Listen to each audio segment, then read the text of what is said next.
우리 가슴에 손을 얹고 이렇게 고백하겠습니다. 하나님은 나를 사랑하십니다.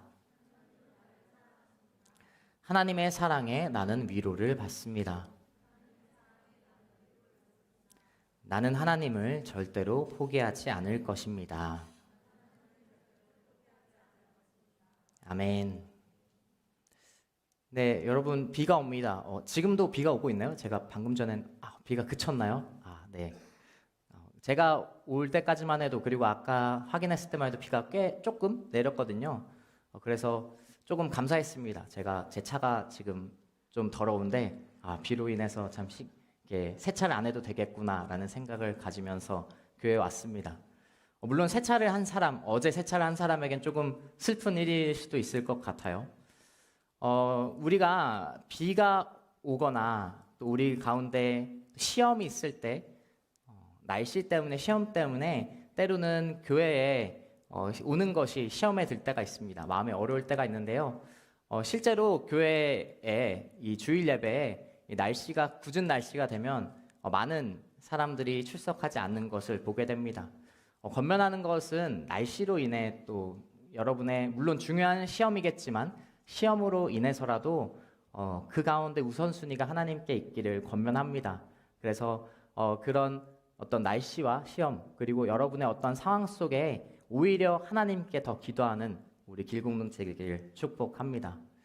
시험 얘기를 잠깐 했는데요. 저는 당연 수능을 본 시대입니다. 여러분도 당연 다 수능을 본 시대겠죠. 제가 이렇게 검색해 보니까 93년도부터 이제 수능이 시작됐다고 합니다. 아마 우리 모두가 수능을 보고 이제 대학교에 갔을 텐데요. 요즘 수능 시험은 어떤지 모르겠지만 우리는 당연 공부할 때 수능 시험을 공부했을 때 여러 가지 그 과목별로 공부하면서 지식을 습득하면서 나아갔을 것입니다. 그런데 수능 공부할 때 그냥 단순히 지식만을 공부하지 않죠. 어떤 것을 또 공부하나요, 우리가? 네. 문제를 푸는 이런 스킬들에 대해서도 공부합니다. 그냥 단순히 지식적인 것뿐만 아니라 문제를 이 제한 시간 내에 풀어야 되기 때문에 어떻게 하면 빨리빨리 이 모든 지문을 다 읽지 않고 빠르게 그 정답을 체크할 수 있는 그런 스킬들을 배우기도 하는 것을 우리가 공부했던 기억에 있던 것을 보게 됩니다. 그럴 때 이런 이 수리나 여러 가지 풀이가 필요한 과목 말고 영어나 언어 같은 지문이 있는 본문들에 대해서 중요한 부분은 보통 어디 있을까요? 맞아요. 앞에 있거나 대부분은 이 끝부분에 있는 것을 우리가 보게 됩니다. 이 지문의 끝부분에 이 앞의 내용들을 한번 정리해서 정말로 하고 싶은 그 지문에서 하고 싶은 얘기를 그 끝부분에 정리하는 것을 우리가 시험 공부를 통해서 많이 보았었죠. 설교도 마찬가지죠. 우리가 설교할 때 제가 앞에 여러 이야기를 하지만 물론 다 들어야 됩니다. 들어야 되지만 끝부분에서 설교를 정리하는 내용을 다시 한번 정리하면서 그 설교의 핵심을 가지고 우리가 함께 기도하는 것이 우리의 일반적인 설교 그리고 예배입니다. 편지도 마찬가지입니다. 우리가 누군가의 편지를 줄 때 앞의 내용도 중요하지만 이 마지막에 진심을 담은 고백들을 그 편지의 끝부분에 우리가 적는 것을 보게 됩니다. 우리가 오늘 보는 로마서 16장은 로마서의 끝이에요. 마지막 장입니다. 바울 역시 이 로마서의 마지막 장에서 그가 정말로 진심으로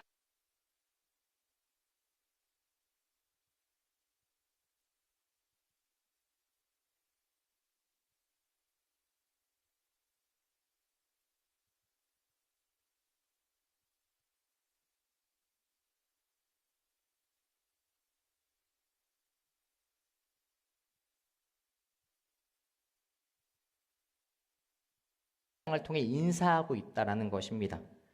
아직 로마를 가진 않았지만 이미 로마의 상황을 알고 있고 그곳 가운데 있던 사람들이 누구인지 바울은 알았기 때문에 그 사람들을 정말 중요한 사람들, 마지막 장에서 그 사람들이 중요하기 때문에 이 편지를 기록하고 있는 것을 우린 보게 됩니다. 우리 말씀 1절부터 5절까지 말씀을 다시 한 번만 같이 읽어보면 좋을 것 같습니다. 1절부터 5절까지 말씀 제가 1절 읽고 교독하겠습니다. 나는 갱그레아 교회의 일꾼이요 우리의 자매인 베베를 여러분에게 추천합니다.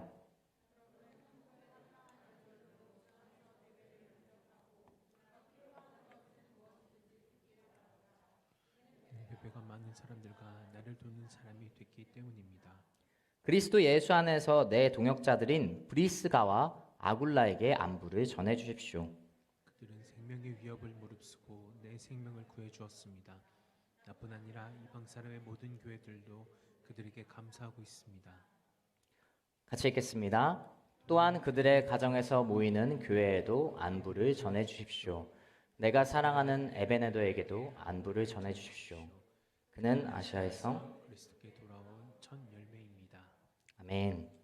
자, 마지막 장을 시작하는 바울은 특별한 인사로 시작합니다. 바로 첫 시작인 1절에서 겐그레아 교회 일꾼이었던 베베를 로마 공동체 가운데, 이 로마 교회 가운데 추천하는 모습을 보여줍니다. 이러한 추천의 표현은 어떨 때 많이 사용되었냐 하면 이 편지를 그곳 가운데 가져다 주는 사람을 보증하기 위해 이러한 추천의 표현을 많이 썼습니다. 당시 시대에서는 실시간으로 연락할 수 있는 수단이 없고 마음만 먹으면 악한 마음만 먹으면 내가 다른 사람의 이름을 도용해서 다른 사람의 이름을 가져다가 쓸 수 있는 여지가 충분했기 때문에 이 편지를 전해주는 베베를 위해서 나 바울이 이 사람을 보증한다라는 의미로 오늘 1절을 이 베베를 바울이 추천하는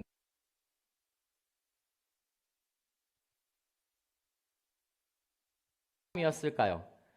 바울은 오늘 베베를 로마 공동체에 보증하는데 이 편지를 전해준 베베라는 사람은 어떠한 사람이었나요? 말씀에서는 자매였다라고 기록하고 또한 그가 겐그레아 교회의 일꾼이었다라고 기록하고 있습니다. 이 겐그레아 교회는 고린도 교회를 이야기합니다. 이 고린도 교회를 열심으로 섬겼던 주의 일꾼이 바로 베베였다라는 것이죠. 교회를 섬기는 사람, 특별히 오늘날 교회의 집사와 같이 섬겼던 베베는 아마 물질적으로도 그들을 후원했다라고 기록하고 있습니다. 어느 정도의 사업을 하는 사람이었고, 그리고 자매임에도 불구하고 고린도에서 로마까지 이 중요한 로마서를 들고 가는 베베는 아마 어느 정도 도시 간의 왕래를 했던, 이 사업을 하면서 도시 간의 왕래가 잦았던 사람인 것으로 우리는 추측할 수 있습니다. 또 읽었던 말씀에서는 또 다른 사람이 등장하는데요. 바로 3절에 브리스가와 아굴라가 등장합니다. 이 다른 서신서에서 브리스길라라고도 표현되는 브리스가 그리고 이 아굴라는 부부입니다. 오늘 이 편지에서는 로마에 있지만 그들은 다른 서신서에서 보면은 바울과 함께 고린도와 에베소 지역에서도 바울과 함께 사역했던 사람들이었어요.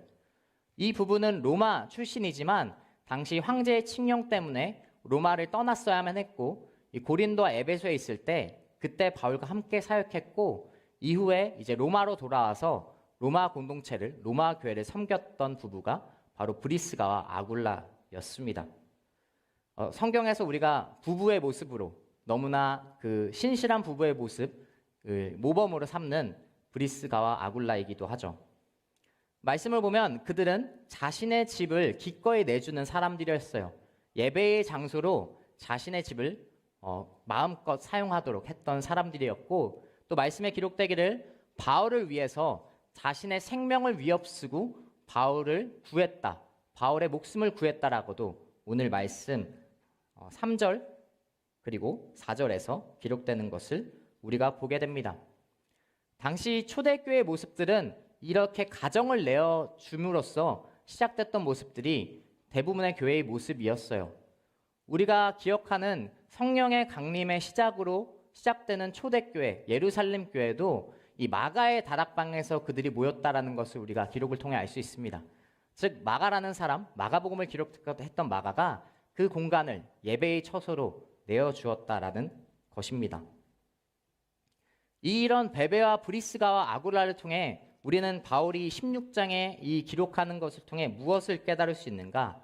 바로 헌신과 희생과 섬김을 마다하지 않았던 믿음의 사람들을 보게 된다는 거죠. 베베가 아무리 다른 도시를 왕래하는 사람이었다 하지만 자매였고 그리고 그 거리가 가깝지 않은 거리였기 때문에 그 위협을 무릅쓰고 이 중요한 편지를 전해주는 사람이었습니다. 그리고 고린도 교회를 정말로 열심으로 섬겼던 사람이었죠. 브리스가와 아굴라는 어떻습니까? 자신의 집을 예배의 처소로 내어주는 사람이었어요. 그리고 자신의 생명까지도 바울을 위해 섬겼던 사람이었습니다. 우리가 5절까지 읽고 다 읽진 않았지만 이후 7절과 8절에서도 마리아, 안드로니고, 유니아라는 사람들이 정말로 자신의 목숨을 다해 헌신과 섬김을 했던 것을 우리가 보게 됩니다. 그리고 이 서신서를 기록하는 바울 역시 마찬가지죠. 우리가 지난주까지 계속해서 봤듯이 바울은 정말로 다른 사람, 한 영혼을 세우는데 미친 사람이었어요. 정말로 그 모든 헌신을 섬김을 다했던 사람입니다. 이렇게 자신의 전부를 내어주는 사람은 어떤 것을 반증하나요? 자신의 전부, 의무적으로 하지 않는다라는 것을 우리는 보게 됩니다. 의무적으로 하는 사람은 이렇게 자신의 전부를 내어줄 수 없어요. 내가 해야만 해서 하는 사람은 이렇게 헌신과 희생을 할 수 없습니다. 한다 해도 자신의 것, 자신의 일부는 남겨두고 다른 것을, 다른 부분을 헌신하고 섬김을 하는 사람들이 해야만 해서 하는 사람들이고 의무적으로 해서 하는 사람들이죠. 그러나 이들은 그렇지 않았다는 것입니다. 그들은 자신을 위해서가 아니라 의무적으로 하는 사람들이 아닌 하나님을 위해 자신의 모든 것을 헌신하고 섬기는 사람이었다라는 것입니다. 이러한 사람들은 이러한 하나님을 향한 섬김과 희생과 헌신은 어떠한 것을 가져오는가? 바로 열매를 맺는다라는 것입니다. 바울은 오늘 5절에서 이야기해요. 아시아에서 그가 맺은 첫 열매를 기억하는 모습을 보여줍니다.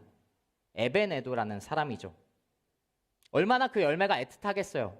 아시아 쪽의 첫 열매고 생각해보세요. 우리가 정말로 열심으로 노력을 통해서 얻은 결과는 정말로 기억에 남잖아요. 내 모든 것을 다해 이룬 성취는 계속해서 기억에 남습니다. 그런 것처럼 이 바울과 이 모든 하나님을 향한 섬김을 했던 사람들의 열매는 너무나 소중한 것이었던 것을 우리는 보게 됩니다. 우리는 다른 하나님을 향한 섬김은, 헌신은 열매를 가져온다라는 것을 우리는 기억해야 됩니다. 저에게도 많은 섬김을 해준 분들이 있습니다. 제가 지체일 때 많은 순장님들이 계셨어요. 많은 순장님들이 계셨고 또 철없던 저를 열심으로 섬겨주셨던 우리 귀한 순장님들이 계십니다. 제 어제 말씀을 준비하면서 첫 순장님을 기억해 봤어요. 첫 순장님. 이 바울이 첫 열매를 기억하는 것처럼 첫 순장님을 기억했을 때 정말로 나를 열심으로 섬겨주셨구나.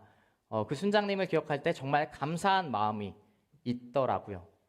그랬기 때문에 제가 부족하지만 오늘날 하나님 안에서 잘 살아가고 잘 살아가는 것을 넘어서 하나님의 종이 된 것을 보면서 하나님께 감사했던 어제 말씀을 준비하는 시간이었습니다. 여러분, 이러한 섬김은, 헌신은, 희생은 열매를 맺는다는 것을 여러분 기억하셨으면 좋겠습니다. 이것은 단순히 다른 영혼을, 다른 열매를 이야기하잖아요. 이야기하지 않습니다. 그 열매는 나를 향한 열매도 마찬가지예요. 내가 하나님을 향한 헌신과 희생과 섬김을 할 때 다른 영혼을 향한 열매도 맺어지지만 내 안에서 열매가 맺어지는 거예요. 내가 변화가 없고 내가 하나님 안에서의 지금 정체되어 있는 상황 속에서 우리는 무엇을 해야 되는가? 말씀은 정확히 이야기해 주는 것이죠. 하나님을 향한 헌신과 섬김과 희생이 있을 때 여러분 가운데도 여러분을 향한 하나님의 열매가 있다는 것을 기억하셨으면 좋겠습니다. 그 열매는 나를 변화시키고 다른 사람을 변화시키는 열매라는 것입니다. 마지막 16장 로마서를 통해 바울은 진심을 담아 편지를 담아 첫 번째 로마 교회의 모습을 보면서 헌신과 희생과 섬김을 통해 하나님의 열매를 맺는 것을 이야기해주고 있다라는 것입니다. 축복하는 것은 여러분 하나님 안에서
이 16장에 기록이 돼요. 왜냐하면 정말로 그들이 노력해서 하나님의 은혜로 헌신하고 희생하고 섬김을 통해 맺은 사람들이기 때문입니다. 바울에겐 이 사람들이 너무나 중요한 거예요. 그냥 흘려보낼 수 없는 사람이기 때문에 이 마지막 장에 그들을 향해 이 편지를 통해 꾹꾹 담아서 문안하고 있는 것입니다. 이 이후에 고린도 교회에 나오는 6명을 제외하고 무려 29명의 이 로마 교회에 있는 사람들에게 문안하는 바울의 모습을 보게 됩니다. 의아할 수 있죠. 바울은 로마 교회를 가지도 않았는데 어떻게 이러한 로마 교회의 많은 사람들을 알 수 있었을까? 그러나 아까 브리스가와 아굴라처럼 이 다른 곳에서 같이 사역을 했던 사람들도 있고, 이때 당시 그리스도인들이 그렇게 정말로 많지 않던 시대이기 때문에 아직 가지 않았지만 그리스도인들끼리 서로 교류가 계속해서 있었다는 것을 반증해 주기도 합니다. 그런 교류 속에서도 바울은 이 한 영혼들을 정말로 귀하게 여기는 것을 볼 수 있어요. 이 이름들을 보면 이 로마 교회의 모습이 어땠는지, 또한 이 사람들의 직업과 계층이 어땠는지를 대략적으로 유추할 수 있습니다. 읽었던 8절과 9절에 등장하는 암빌리아와 우르바노는 당시 노예로 쓰이던 대표적인 이름이었습니다. 그리고 10절에 아리스토블로라는 사람은 헤롯 대왕의 손자 중 한 사람이기도 했다고 합니다. 그리고 11절에 나기수라는 사람은 노예였지만 자유인이 된 상태에서 이 고위 관리층에 서신서를 주고받는, 전달해주는 직책을 맡고 있었다라고 하고요. 14절에 나오는 아순구리도, 블레곤, 험에, 바드로바, 허마는 사업을 했던 사람들로 알려져 있습니다. 정말로 다양했고 노예도 있었고 또 정말 귀족의 일을 감당했던 사람들이 있었듯이, 그리고 우리가 앞서 계속해서 말씀을 보았듯이 다양한 문화와 이방인들이 존재했던 곳이 로마 교회 공동체였다라는 것이죠. 그리고 우리가 한 번쯤 짚고 넘어가야 될 한 사람이 있습니다. 그 사람은 13절에 읽었던 루포의 어머니를 이야기하고 있습니다. 13절 제가 다시 한번 읽을게요. 주 안에서 택하심을 받은 루포와 그의 어머니에게 안부를 전해 주십시오. 그의 어머니는 곧 내 어머니이기도 합니다. 이 사람이 왜 특별하냐면 루포는 바로 구레네 사람 시몬의 아들이었기 때문입니다. 마가복음 15장 21절에는 이런 말씀이 있어요. 이 마가복음 15장 21절 같이 읽도록 하겠습니다. 함께 읽겠습니다. 어떤 사람이 시골에서 오는 길에 그곳을 지나고 있었습니다. 그는 알렉산더와 루포의 아버지인 구레네 사람 시몬이었습니다. 그들은 시몬에게 예수께서 지고 있던 십자가를 강제로 지고 가게 했습니다. 한 번쯤은 여러분 들어봤을 이 구레네 사람 시몬이라는 사람입니다. 이 사람은 어떤 사람이었나요? 말씀에 나오듯이 6월절을 지키기 위해 예루살렘에 올라왔다가 그 예수님의 십자가 사건 중 구경꾼이었지만 갑자기 십자가를 지게 된 사람이었습니다. 예수님의 그 채찍질과 여러 가지 고난으로 십자가를 온전히 지지 못한 상태에서 그가 갑자기 로마 군병에 의해 그 십자가를 지게 된 사람이었죠. 그는 당연 유대인이었습니다. 예수님을 믿지 않았던 사람일 거예요. 그러나 그 십자가 사건을 통해 그가 곁에서 예수님을 보고 그리고 이후에 복음을 받아들이고 하나님의 사람으로 그리스도인으로 살아갔던 것을 보게 됩니다. 그리고 오늘 등장하는 루포라는 사람이 그의 아들이었다라는 것을 볼 수 있죠. 하나님 안에서 정말로 다양하게 하나님의 복음을 듣고 그리스도인으로, 유대교에서 그리스도인으로 회심했던, 또 이방인 우상에서 그리스도인으로 태어났던 사람들이 이 로마 교회 가운데 다양하게 있었다라는 것입니다. 물론 그런 다양성 때문에 어려움도 있었지만 이 바울과 그리고 그들을 섬겼던, 헌신과 희생으로 섬겼던 여러 사람이 있었기 때문에 계속해서 로마 공동체는 하나가 되기 위해 노력하는 공동체였습니다. 우리는 이 모습을 보면서 바울이 두 번째 16장에 정말 진심을 담았던 것, 바로 한 영혼을 너무나 귀하게 여겼다라는 것을 우리가 볼 수 있어요. 그들을 그냥 단순하게 생각하지 않았다라는 것이죠. 바울은 정말로 선교의 과정에서 많은 영혼들을 만났을 거예요. 3차 선교 기간 동안 거의 정말로 많은 사람들, 수많은 사람들을 만났지만 그에게는 정말로 그 헌신을 통해 만났던 한 사람 한 사람이 중요했다라는 된다라는 것이죠. 우리 공동체에는 약 한 105명에서 110명 사이 우리 청년분들이 계십니다. 저는 이런 바울의 마음이 우리 한 사람 한 사람 마음 가운데 있었으면 좋겠습니다. 물론 내 주변 친한 사람들이 있겠죠. 그러나 이 공동체, 이 로마 교회 공동체를 향한 바울의 마음처럼 우리 공동체 역시 추구해야 되는 것은 서로 한 사람 한 사람 무난하고 교제하는 사이가 되어야 된다는 것입니다. 한 사람 한 사람 정말로 귀하게 여기는 마음이 우리 그리스도인들의 마음이 되어야 된다라는 것입니다. 그러면 어떻게 서로 바울이 무난하라고 하나요? 16절에 이렇게 기록하고 있습니다. 16절 같이 함께 읽겠습니다. 거룩한 입맞춤으로 여러분은 서로 무난하십시오. 그리스도의 모든 교회가 무난합니다. 아멘. 바울은 추가적으로 거룩한 입맞춤으로 무난하라고 합니다. 우리에겐 낯설지만 우리 서구 문화권에서 이제 볼을 맞대며 인사하는 그런 그 인사법이 있잖아요. 그러한 것처럼 이 로마 교회에도 이 초대교회 가운데에도 이 서로 교제할 때 그런 인사법이 있었다라는 것을 우리가 보게 됩니다. 특별히 성만찬 이후에 이러한 그 교제와 인사가 주로 행해졌다라고 합니다. 그것을 오늘 바울은 거룩한 입맞춤이라고 표현하고 있어요. 성도가 서로 인사할 때, 교제할 때 그 모습 속에 우리는 거룩함을 담아 서로 인사하고 교제하는 것이죠. 혼자 신앙생활을 하는 것은 쉽지 않습니다. 혼자 신앙생활을 하게 되면 무엇을 잃어버리게 되나요?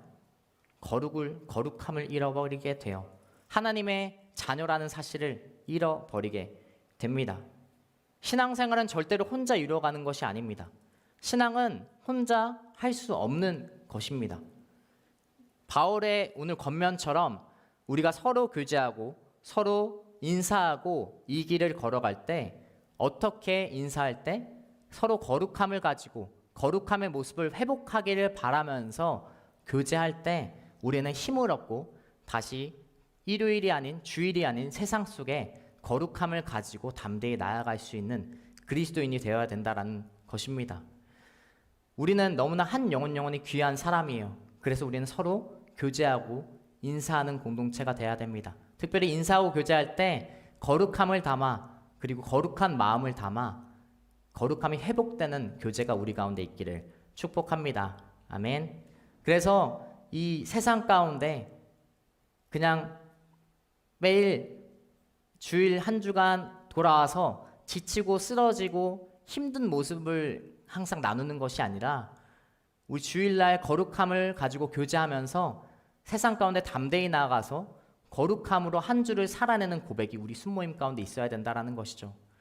순모임마다 물론 위로를 받고 하나님의 은혜가 그 가운데 있겠죠. 그러나 매주 내가 쓰러지고 넘어진 것만을 고백하는 순모임이 아니었으면 좋겠습니다.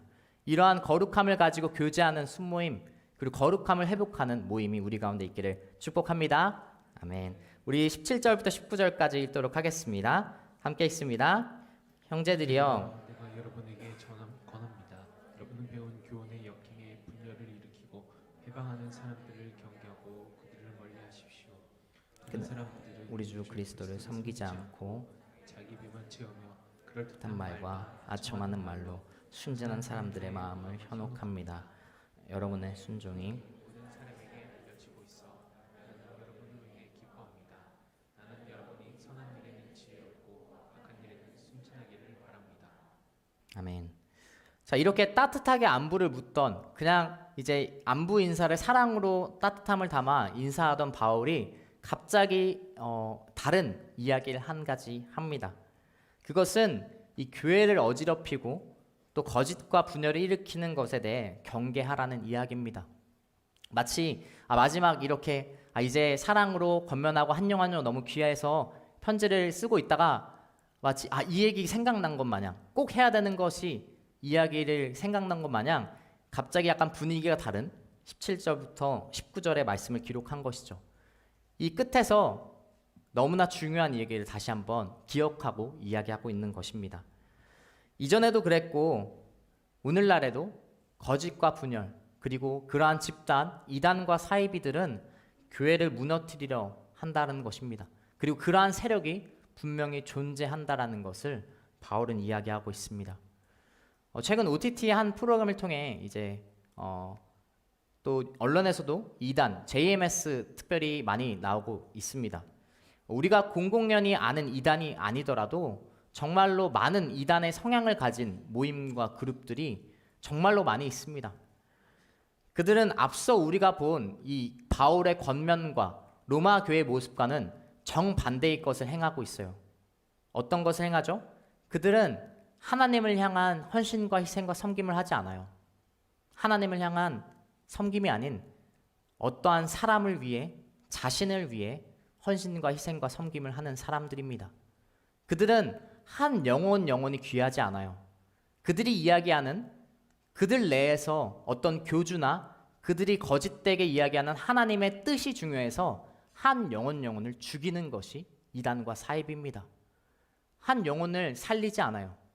한 영혼을 죽이면서 하나님의 뜻을 실현하려는 것이 그들의 모습인 것을 우린 보게 돼요. 이 로마 공동체가 정말로 정반대의 모습이죠. 그리고 바울이 오늘 이야기하는 것과는 정말로 반대의 모습을 가진 것이 거짓된 분열의 집단입니다. 우리는 경계해야 됩니다. 바울이 오늘 마지막 16장을 통해 정말로 진심을 담아 꾹꾹 눌러 쓰는 것처럼 우린 이런 이단과 사이비들 그리고 거짓됨과 분열을 우린 경계하는 모습을 가지고 이 공동체가 살아야 되는 것을 기억하셨으면 좋겠습니다. 똑같이 바울이 쓴 갈라디아서 1장 7절에 이런 말씀이 있습니다. 제가 읽겠습니다. 사실 다른 복음은 없습니다. 다만 어떤 사람들이 여러분을 혼란에 빠뜨리려 그리스도의 복음을 변질시키려고 하는 것입니다. 그렇습니다. 여러분, 예수 그리스도 외에는 다른 길이 없고 다른 복음이 없다라는 것을 여러분 항상 마음에 품고 살아가는 여러분 되시길 축복합니다. 그래서 마지막 바울은 25절부터 27절까지 이렇게 고백합니다. 함께 읽어볼까요? 같이 읽겠습니다. 하나님께서는 내가 전하는 복음과 예수 그리스도에 대한 선포를 따라 그리고 비밀의 계시를 따라 능히 여러분을 견고하게 하실 수 있습니다. 이 비밀은 영원전부터 감춰져 오다가 이제는 나타나게 됐으며 영원하신 하나님의 명령에 따라 예언자들의 글로 인해 믿고 순종하게 하시려고 모든 민족에게 알려지게 됐습니다. 오직 한 분이신 지혜로우신 하나님께 예수 그리스도로 인한 영광이 영원 무궁하기를 빕니다. 아멘. 바울은 마지막 말씀을 통해 다시 한번 다른 복음은 없고 오직 예수 그리스도만이 우리의 구원자시고 그 비밀이 그리스도를 통해 예수님을 통해 드러났다라고 이야기합니다. 이단들의 공통점이 무엇인가요? 그리고 우리를 시험에 들고 거짓되게 하고 악한 세력들의 공통점은 마치 새로운 것이 등장한 것 마냥 기존과는 다른 것이 우리에겐 있다라는 것 마냥 이야기합니다. 말씀은 분명히 기록합니다. 이미 예수님을 통해 모든 것이 드러났어요. 감춰졌고 비밀스러웠던 것이 예수님의 선포와 말씀과 삶을 통해 이미 다 드러났습니다. 우리는 그 예수님을 믿으며 살아가는 존재입니다. 이단의 공통점 더 한 가지는 무엇이 특별한 것이 있는 것처럼 이야기하고 그리고 무엇을 해야만 구원을 받는 것처럼 이야기합니다. 그러나 말씀은 절대로 그렇게 얘기하지 않아요. 오직 예수님을 통해 우리는 구원을 받고 이미 그 예수님은 드러나 있고 말씀에 기록되어 있다라고 이야기하고 있는 것이죠. 그리고 로마서 전체를 통해 바울이 이야기하는 것, 그 앞에 말씀을 이 마지막에 요약하면서 이야기하는 것은 오직 믿음으로 구원을 받는다. 로마서의 핵심 주제가 이 가운데 있는 것입니다. 여러분 의심하지 마시길 축복합니다. 여러분이 정말로 하나님 안에 그리스도 안에 믿음을 가지고 살아간다면 여러분은 하나님 안에 구원이 선포된 자녀이며 그 안에서 우리는 매일 걸어갈 뿐이에요. 물론 조금은 더디고 조금은 넘어질 때가 있고 부족할 때가 있지만 여러분이 그 확신을 가지고 이 예수님을 통해 드러난 비밀과 계시, 하나님의 사랑과 은혜와 축복을 놓치지 않는 여러분 되시길 축복합니다. 바울은 오늘 로마서 16장을 통해 정말로 그것을 진심을 담아 꾹꾹 쓰고 있는 것을 우리가 기억하는 여러분 되셨으면 좋겠습니다. 교회 공동체의 모습이 어때야 되는가? 이 로마 교회에 권면하고 로마서를 통해 바울이 이야기하는 것은 첫 번째, 하나님을 향한 헌신과 희생과 섬김이 있는 곳이라는 것입니다. 그러한 진심을 담아 마음을 다해 그러한 희생과 섬김이 있을 때 우리는 열매를 맺을 수 있어요. 그리고 두 번째, 한 영혼이 너무나 귀한 곳이라는 것을 기억해야 됩니다. 그래서 우리는 그 하나님의 사랑을 가지고 그리고 그러한 헌신과 섬김을 통해 이 너무나 열매가 귀하다는 것을 경험하는 여러분 되시길 축복합니다. 그래서 한 사람도 소외되지 않은 교제가 우리 가운데 있었으면 좋겠고 한 사람도 소외되지 않게 서로 인사했으면 좋겠습니다. 그렇게 서로 인사하며 교제하며 거룩함을 세워나가는 우리 길공동체 되기를 축복합니다. 거룩함을 가지고 거짓과 분열을 멀리하며 오직 예수 그리스도의 복음을 가지고 나아가는 우리 공동체 되길 축복합니다. 이것은 교회를 향한 메시지이기도 하지만요, 우리가 흔히 아는 것처럼 한 사람 한 사람이 우린 교회라는 것을 기억해야 돼요. 그래서 그냥 공동체가 아니라 이것은 여러분 한 사람 한 사람에게 주는 메시지입니다. 오직 예수 그리스도의 복음으로 그리고 은혜로 그것을 기억하면서 헌신과 섬김과 희생도 그 은혜 속에 여러분이 할 수 있잖아요. 이게 의무적인 것이 아니라 마음을 다해야 되는데 그 예수님의 그 은혜와 사랑 그리고 복음을 기억하며 자신의 마음을 다해 섬길 수 있는 여러분 되시길 축복합니다. 우리 함께 찬양 고백하고 기도하며 나아갈 텐데요, 주님의 그 사랑과 은혜로 우린 살아갈 수 있음을 고백합니다. 이 로마 교회를 통한 그리고 바울의 고백을 통한 이 공동체 고백하는 것은 결국 주님의 은혜, 믿음 없이는 우리는 살아갈 수 없다라는 것을 바울은 이야기하고 있어요. 로마서 전체를 통해 말씀하고 있는 것이죠. 우리가 함께 이 찬양을 고백할 때 우리 가운데 이 은혜로 말미암아 이 믿음으로 말미암아 섬김과 희생과 교제와 헌신을 하는 거룩함을 회복하는 여러분들이 축복합니다. 우리 함께 자리에 일어나서 함께 고백하도록 하겠습니다.